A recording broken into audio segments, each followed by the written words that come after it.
यार हमारे देश के इंसानों को क्या हो गया यार, धीरे धीरे हैवान बनते जा रहे हैं। ये देखो मौलवी साहब ने पूरी बकरियां कटवा दी यार, ये देखो। काट दो इन सभी बकरियों को।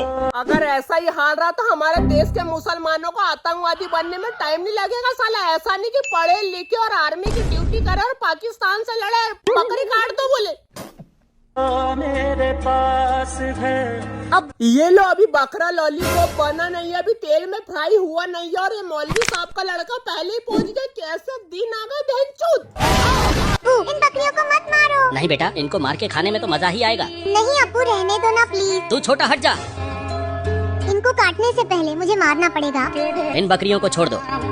यार ये देख के तो मेरे आँख में से खून के आंसू निकलने लग गया यार। बाप काट के खा रहा है, बेटा बचा रहा है। ऐसे बेटे को सलूट है यार, मजा आ गया ऐसे बेटे की हमदर्दी देख के। देव मानुस निकला।